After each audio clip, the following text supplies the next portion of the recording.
पिछले हफ्ते हमने बाजार को नई ऊंचाइयां छूते हुए देखा, जिसमें निफ्टी ने 10,553 के पिछले हाल के शिखर को पार किया, एक नई ऊंचाई की तरफ बढ़ा।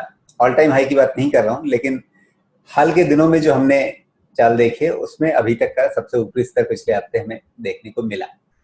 क्या अब बाजार यहां से एक नई चाल के लिए तैयार है? वो नई चाल कितनी लंबी हो सकती है, इस बारे में हम बात करते हैं बाजार विश्लेषक सोमेश कुमार से। सोमेश, स्वागत है आपका।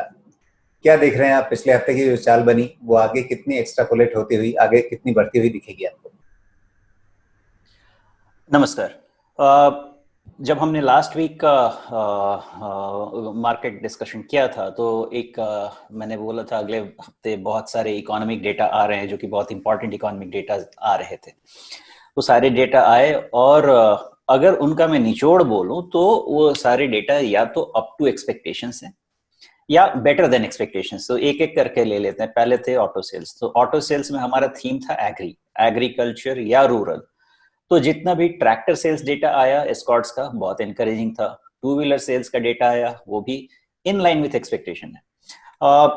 जो सीवी डेटा था वो बहुत एनकरेजिंग नहीं था, लेकिन जो मैंने अशोक लेलैंड या टाटा मोटर्स की जो कमेंट्री सुनी उससे यही लगता है कि उनको भी उम्मीद आगे है जाके अच्छी। तो ये एक पॉजिटिव कह सकते हैं। दूसरा बहुत इंपॉर्टेंट था मेरे लिए जो कोर सेक्टर आउटपुट डेटा आया था, जिसमें कोर सेक्टर आउटपुट ऑलमोस्ट 23% से कॉन्ट्रैक्ट किया मई में, और अप्रैल के कंपेयर जो अप्रैल में 37% था।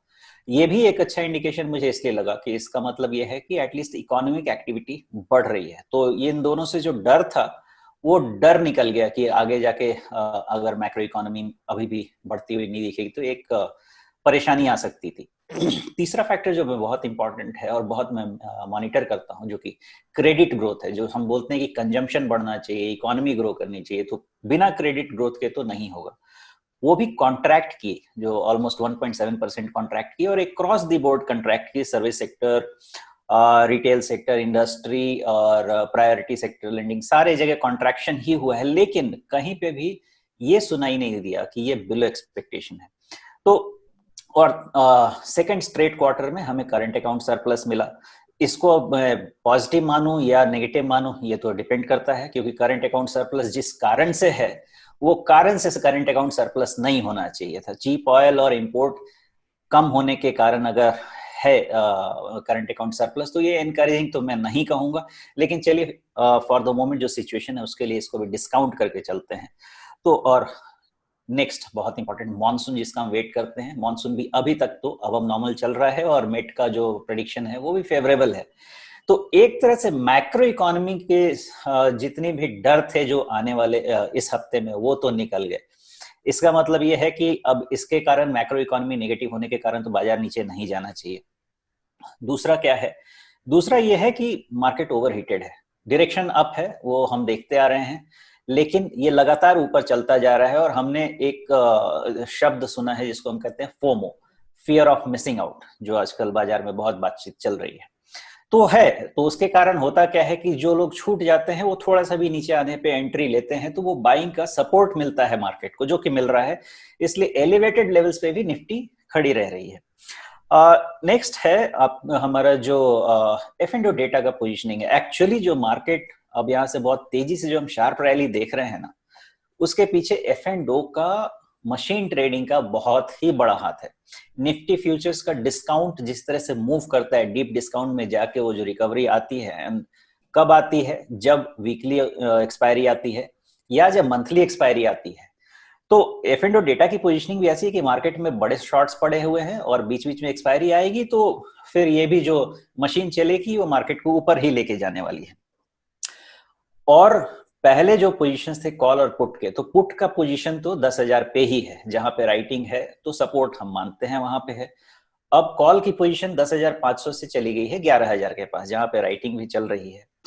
तो इसका मतलब यह है कि अब मार्केट का रेंज हो गया है ब्रॉडर 10,000 से 11,000 का। लेकिन जो इमीडिएट सिचुएशन है, निफ्टी ओवरहीटेड है, वो दिख रहा है डेटा में। ओवरहीटेड है का मतलब यह है कि मुझे नहीं लगता कि इस हफ्ते निफ्टी 10,700 क्रॉस करने की सिचुएशन में है। मतलब है कि इसको क्रॉस करने के लिए एक बार हो सकता है थोड़ा कूल ऑफ होना पड़ेगा, और वो कूल ऑफ हो सकता है 10,400 के आसपास तक कूल ऑफ हो और फिर से मार्केट ऊपर चले। तो ये हफ्ते मुझे छोटे छोटे रेंज नजर आते हैं ट्रेडिंग करने के लिए, जो लगता है 10,400 से 10,700। और अगर 10,700 के ऊपर अगर बंद हो जाता है तो हो सकता है कि हम 11,000 के ऊपर तक चलें। लेकिन रेंज जो मुझे लग रहा है 10,400 से 10,700 और 10,200 से 10,400 का फिलहाल मुझे रेंज समझ में आता है। जी सोमेश, आपने कई सारी चीजों को एक साथ जोड़ करके देखा है फंडामेंटल तरीके से। आपने जितने आंकड़े देखे, आपका ये कहना है कि वो आंकड़े अपने आप में भले मजबूत ना हो, लेकिन जो अपेक्षाएं रही हैं बाजार की उनके मुताबिक या उनसे बेहतर रहे हैं। तो फंडामेंटल कंसर्न अभी बाजार के लिए नहीं है, लेकिन अपने आप में कोई बहुत अच्छी स्थिति तो है नहीं। यानी अगर आप उन्हें अपेक्षाओं के मुकाबले ना देखें, एब्सोल्यूट टर्म्स में देखें, तो अर्थव्यवस्था कोई अच्छी हालत में नहीं है। दूसरी आशंका कि जैसे जैसे अनलॉक हो रहा है तो वैसे वैसे हम हर रोज कोरोना के मामले बढ़ते हुए देख रहे हैं। अब 25,000 एक दिन में देश भर में कोरोना के मामले सामने आ रहे हैं। तो अगर ये स्थिति ज्यादा विकराल रूप लेती है और उसके चलते सरकार को कहीं फिर से ज्यादा सख्ती बरतने की, लॉकडाउन फिर से लगाने की नौबत आए, ऐसा लग रहा है कि बाजार इस आशंका को एकदम से दरकिनार करके चल रहा है। ये आशंका बाजार को आज की तारीख में है ही नहीं कहीं भी। बात बिल्कुल सही है। तो जो ये कोरोना के केसेस जो बढ़ रहे हैं, यहाँ पे मेरे हिसाब से लॉकडाउन जब ओपन हुआ है तो केसेस तो बढ़ेंगे, ये तो तय बात है, और बहुत तेजी से बढ़ेंगे, ये भी तय बात है।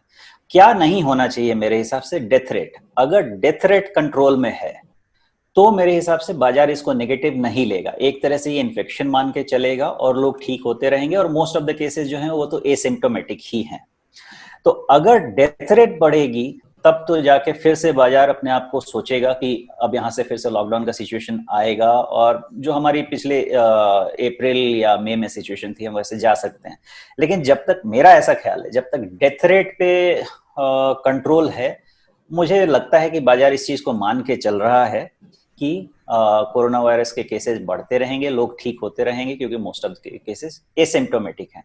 हालांकि जो अनसर्टेनिटी है, इसके लिए कहीं ना कहीं अपने को एक लेवल मैंने बना के रखा हुआ है, और जो मेरा सजेशन है लोगों को, कि मार्केट पहले चलता है और चीजें बाद में फॉल करती हैं, चाहे इकोनॉमिक डेटा हो, चाहे ऐसे भी। अब एक एग्जांपल ले लीजिए, अब हम मार्च में चले जाते हैं, फरवरी या मार्च में चले जाते हैं, सारे इकोनॉमिस्ट, मुझे भी यही लगता था कि कोरोना वायरस उतना ज्यादा जीडीपी को इम्पैक्ट नहीं करेगा। लेकिन मार्च के बाद अप्रैल में सारे इकोनॉमिस्ट जितने भी थे, उन्होंने आके कॉन्ट्रैक्शन बताया, जीडीपी में कॉन्ट्रैक्शन बताया, 5.5% का कॉन्ट्रैक्शन बताया। लेकिन मार्केट गिर चुका था मार्च में, ये सारे डेटा निकल के आ रहे हैं अप्रैल में, जबकि मार्केट ने वहां से तेजी शुरू कर दी है। जब सारा डेटा आ रहा है, आज के तारीख में भी हम बात क्या करते हैं कि इकोनॉमी, वर्स्ट इकोनॉमिक रिसेशन आ रही है। तो होता क्या है, मेरा ऐसा मानना है, मार्केट लीड इंडिकेटर होता है। मार्केट पहले देखता है कि चीजें कहां आने वाली हैं, पहले वहां पहुंच जाता है अपने टोल गेट पे, और बाद में पीछे से चीजें आती हैं। अभी क्या हो रहा है, मार्केट को मालूम है कि 5.5% का कॉन्ट्रैक्शन होना है FY21 में, तो FY21 कोई नहीं देख रहा है।